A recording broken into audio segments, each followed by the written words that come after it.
Welcome to Love's Tender Flame, Tales of Romance.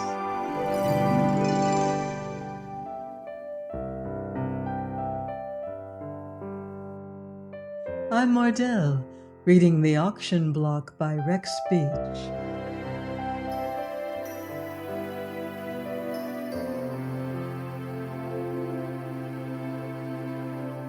Chapter 18. Whew, that was a knockout, but who got licked? Bob went to the little sideboard and helped himself to a stiff drink. Did he mean it? My dear, time wears away mountains, and rivers dry up, and the whole solar system is gradually running down, I believe. But Dad isn't governed by any natural laws whatsoever. He's built of reinforced concrete, and time hardens him. He's impervious to rust or decay, and gravity exerts no power over him. Then I think you'd better make your choice tonight. Bob's eyes opened. I have. Don't you understand? I'm going to stand pat. That is, unless... He hesitated. His smile was a bit uncertain. Unless you're sick of your bargain, I'm afraid you haven't come out of the deal very well. You thought I was rich.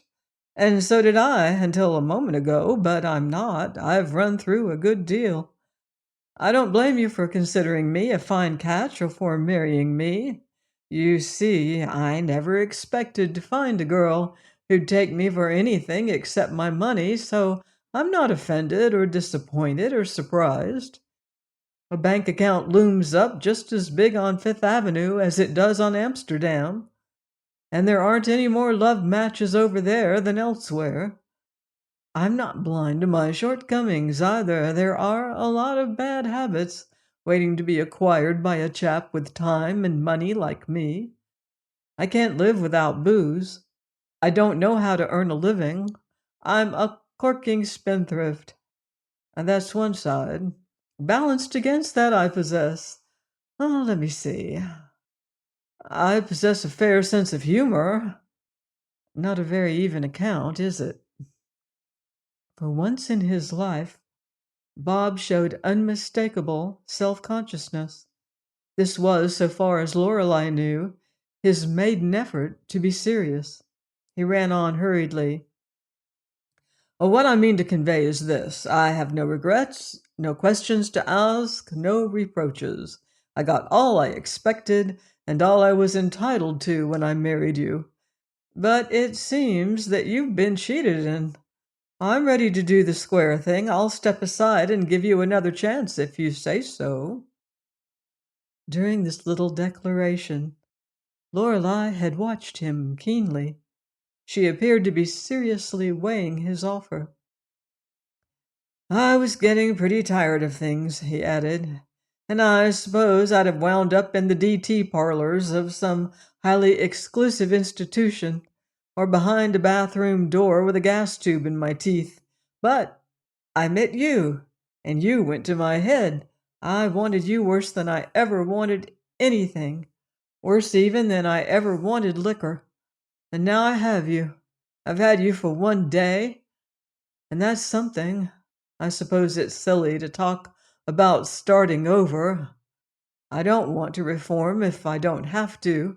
Moderation strikes me as an awful cold proposition. But it looks as if reform were indicated if I'm to keep you. I'm just an album of expensive habits, and we're broke. Maybe I could do something with myself. If you took a hand, it's a good deal to ask of a girl like you, but... He regarded her timidly, then averted his eyes. If you cared to try it, we might make it go for a while, and you might get to care for me a little, if I improve. Again he paused hopefully. I've been as honest as I know how. Now won't you be the same? Lorelei roused herself and spoke with quiet decision. I'll go through to the end, Bob. Bob started and uttered an inarticulate word or two. In his face was a light of gladness that went to the girl's heart.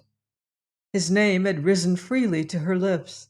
He felt as if she had laid her hand in his with a declaration of absolute trust. "You mean that?" She nodded. He took her in his arms and kissed her gently, and then feeling her warm against his breast, he burst the bonds that had restrained him up to this moment and covered her face, her neck, her hair with passionate caresses.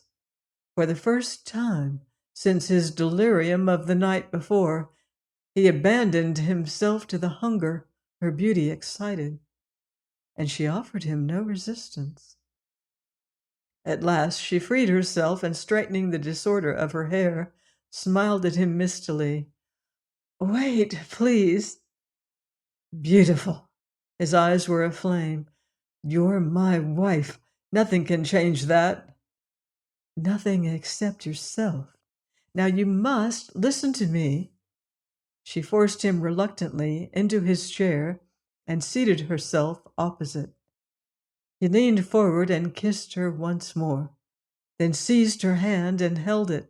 At intervals he crushed his lips into its pink palm. "We must start honestly," she began. "Do you mind if I hurt you?" "You can't hurt me so long as you don't leave me. Your eyes have haunted me every night. I've seen the curve of your neck, your lips. No woman was ever so perfect, so maddening." "Always that. You're not a husband at this moment. You're only a man." He frowned slightly. "That's what makes this whole matter so difficult," she went on. "Don't you see?" He shook his head. "You don't love me. You're drunk with something altogether different to love." "It's true," she insisted. "You show it. You don't even know the real me." "Beauty may be only a skin disease," Bob laughed, "but ugliness goes clear to the bone." "I married you for your money, and you married me because I seem physically perfect, because my face and my body rouse fires in you. I think we're both pretty rotten at heart, don't you?" "No. Anyhow, I don't care to think about it. I never won anything by thinking. Kiss me again." She ignored his demand with her shadowy smile. "I deliberately traded on my looks. I put myself up for a price, and you paid that price, regardless of everything except your desires. We muddled things dreadfully and got our deserts. I didn't love you. I don't love you now any more than you love me. But I think we're coming to respect each other, and that is a beginning. You have longings to be something different and better. So have I. Let's try together. I have it in me to succeed, but I'm not sure about you." "Thanks for the good cheer." "You're afraid you can't make a living for us. I know you can. I'm merely afraid you won't." "What do you mean?" he asked. "I don't believe the liquor will let you." "Nonsense, any man can cut down." "Cutting down won't do for us, Bob." He thrilled anew at her intimate use of his name. "The chemistry of your body demands the stuff. You couldn't be temperate in anything. You'll have to quit." "All right, I'll quit. I'll divorce the demon rum. Lovers once, but strangers now. I'll quit gambling, too." Lorelei laughed. "That won't strain your willpower in the least, for half my salary goes up Amsterdam Avenue, and the rest will about run this flat." Her listener frowned. "Forget that salary talk," he said shortly. "Do you think I'd let you support me? Do you think I'm that kind of a nosegay? When I get so I can't pay the bills, I'll walk out. Tomorrow you quit work and we move to the Ritz. They know me there, and this delightful home-like grotto of yours gives me the collywobbles." "Who will pay the hotel?" Lorelei smiled. "Mr. George W. Bridegroom, of course. I'll get the money, never fear. I know everybody, and I've borrowed thousands of dollars when I didn't need it. My room at the Charlevoix is full of expensive junk. I'll sell it, and that will help. As soon as we're decently settled, I'll look for a salaried job, then watch my smoke. To quote from the press of a few months hence, the meteoric rise of Robert Wharton has startled the financial world, surpassing as it does the sensational success of his father. Young Mr. Wharton was seen yesterday at his Wall Street office and took time from his many duties to modestly assure our representative that his ability was inherited, and merely illustrates anew the maxim that a chip off the old block will return after many days. That'll please old Dad. He'll relent when I attribute my success to him." "You must quit drinking before you begin work," said Lorelei. "I have quit." With a person of such resilient temperament, one who gambled through life like a fawn, argument was difficult. Bob Wharton was pagan in his joyous inconsequence. His romping spirits could not be dampened. He bubbled with the optimism of a Robin Goodfellow. Ahead of him he saw nothing but dancing sunshine, heard nothing but the Pandean pipes. The girl wife watched him curiously. "I wonder if you can," she mused. "Before we begin our new life, we're going to make a bargain, binding on both of us. You'll have to stop drinking. I won't live with a drunkard. I'll work until you've mastered the craving." "No," Bob declared firmly. "I'll take the river before I'll let you keep me. Why, if I—" Lorelei rose and laid her hand over his lips, saying quietly, "I'm planning our happiness. Don't you understand? And it's a big stake. You must pocket your pride for a while. Nobody will know. We've made a botch of things so far, and there is only one way for us to win out."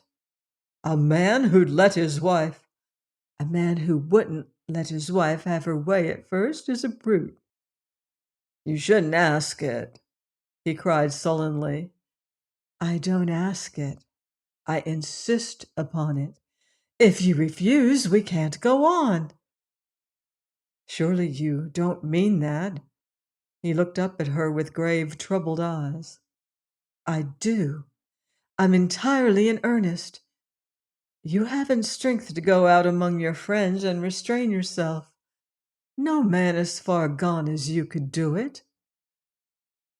"I've a simpler way than that," he told her after a moment's thought. "There are institutions where they straighten fellows up. I'll go to one of those." No.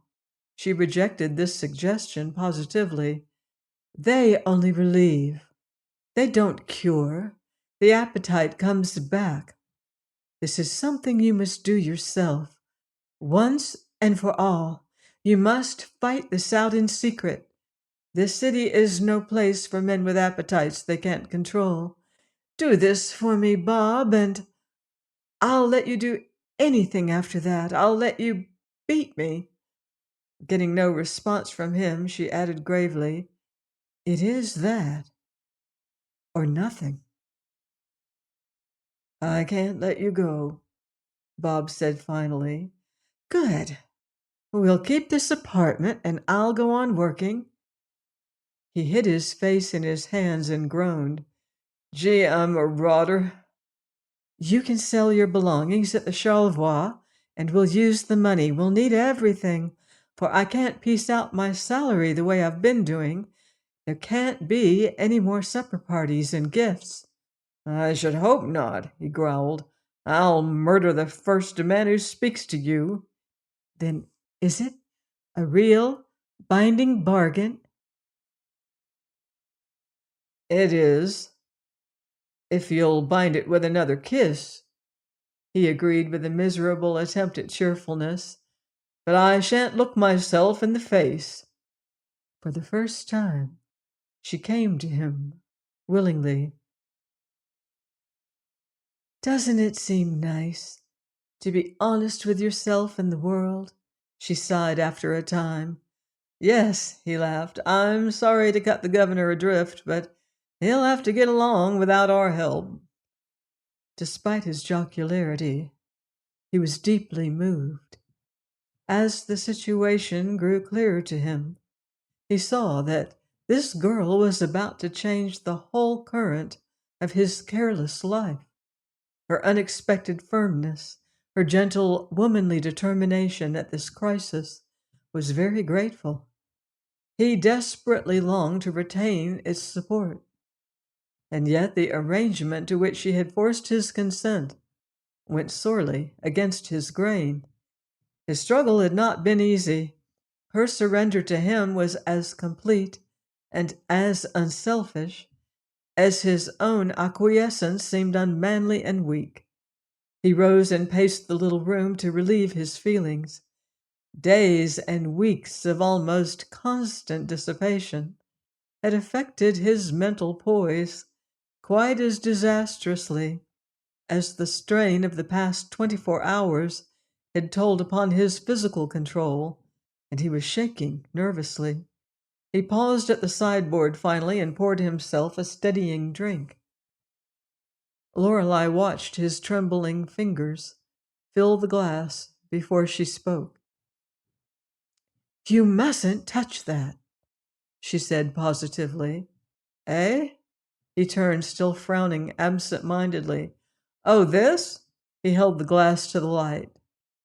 "You mean you want me to begin now?" "A feller has to sober up gradually, my dear. I really need a jolt. I'm all unstrung." "I sealed the bargain." "But Lorelei—" He set the glass down with a mirthless laugh. "Of course I won't if you insist. I intended to taper off. A chap can't turn teetotaler the way he turns a handspring." He eyed the glass with a sudden intensity of longing. "Let's begin tomorrow. Nobody starts a new life at 2 a.m., and it's all poured out." She answered by taking the glass and flinging its contents from the open window. This done, she gathered the bottles from the sideboard, there were not many, and opening the folding doors that masked the kitchenette, she upended them over the sink. When the last gurgle had died away, she went to her husband and put her arms around his neck. "You must," she said gently. "If you'll only let me have my way, we'll win. But, Bob, dear, it's going to be a bitter fight." Lorelei's family spent most of the night in discussing their great good fortune. Even Jim, worn out as he was by his part in the events connected with the marriage, sat until a late hour planning his sister's future and, incidentally, his own. After he had gone to bed, mother and father remained in a glow of exhilaration that made sleep impossible. And it was nearly dawn when they retired to dreams of hopes achieved and ambitions realized. About 9:30 on the following morning, just when the rival Wall Street forces were gathering, Hannibal Wharton called up the Knight establishment. Mrs. Knight was impatient and at first refused to be disturbed, but when the servant at last made plain that it was Hannibal C. Wharton, not his son Robert, calling, she leaped from her bed with the agility of an acrobat. "Peter," she cried, "it's Mr. Wharton himself." Peter likewise awoke to tremendous excitement. "He probably wants to get acquainted," exclaimed the invalid. "I'll tell him to come right up. I can see him any time." His wife was nervously pinning up her straggling hair, as if she feared the millions of the steel baron gave him the occult power to direct his vision along the telephone wire. What shall I say to him? She gasped. I suppose I'll have to call on him and Mrs. Wharton, but I haven't a thing to wear. For God's sake, don't mention money, implored Peter. Try to be pleasant for once in your life. Better let me talk to him. But at this suggestion, Mrs. Knight flared up angrily. You stay where you are, she snapped. I know how to handle rich people. Mathilda, he shouted as she hurried from the room, her slippers slapping loosely, a discolored wrapper clutched over her bony chest. When he talks about Lorelei, cry for him. She's our only daughter and our only support, see? And we can't bear to let her go. If you'd only help me to the phone. The retort that came back was shrewish.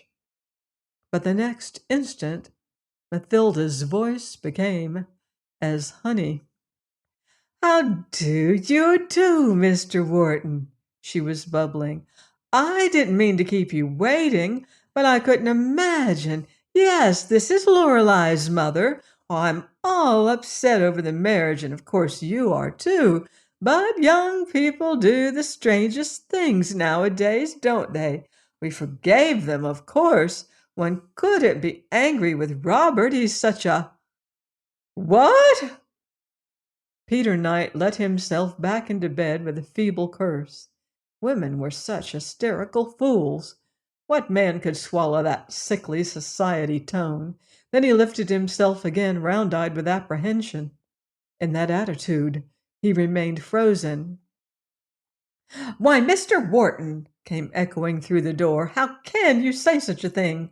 We knew nothing about it. We did not. She's a good girl. I'll have you understand you're talking to her mother. He is not. Jim is a... Oh, you talk like an old fool. You... The sickly society tone was no longer in evidence. Matilda's voice was shrill and furious. It rose higher with every second. Peter shouted. He struggled with the bedclothes. Meanwhile, his wife appeared to be having a fit. Had a grounded wire poured an electric shock into her body, she could not have clung to the instrument with more desperate tenacity. She writhed. Her broken cries were plainly wrung from her by nothing less than agony. At last, there came a cessation of her incoherence and a tinkling of the bell as she furiously vibrated the hook. Hello, hello, Central, my party rang off, hello? The door of Jim's room burst open. What the devil? He cried. Mathilda, Mathilda, wailed Peter. Mrs. Knight rushed into her husband's presence like a destroying angel. Jim followed in his pajamas.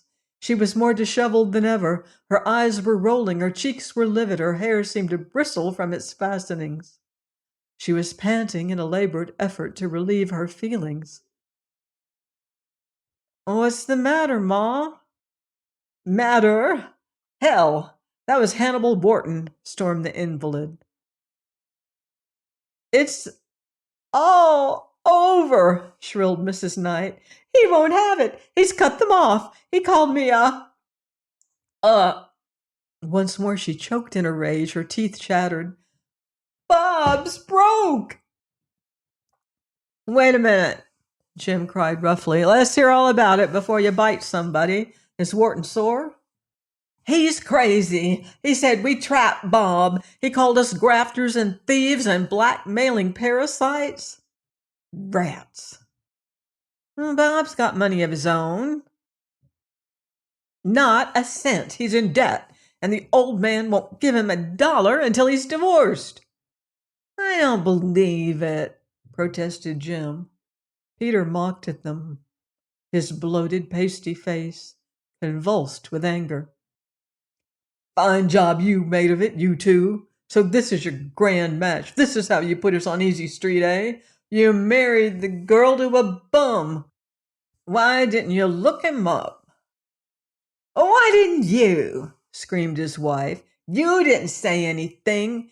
Everybody thinks he's rich. He is, too, Jim asserted. He must be. Old Wharton is bluffing, but Oh, we'll find out. Get into your dress, Ma. We'll see Bob. I've got an ace buried, and if that dirty loafer sold us out, I'll put him over the jumps. He can't double-cross me, you understand? I got the goods on him and on all of them. Oh, we've been double-crossed all right, sneered Peter. Lorelei's down and out now. She's no good anymore. I guess you'll listen to me next time. His son turned upon him furiously, crying, "Shut up, or I'll—" He left his threat unfinished and rushed back to his room, muttering under his breath. As he flung himself into his clothes, he could hear the quarrel still raging between the other two, and he lifted his clenched hands above his head with an oath. "Fuss and fight and fury," he wailed. "Fine place for a nervous guy. If I don't end in the madhouse, I'll be lucky." Join me next time for another romantic chapter of The Auction Block by Rex Beach, here on Love's Tender Flame. Until then, love deeply and live beautifully.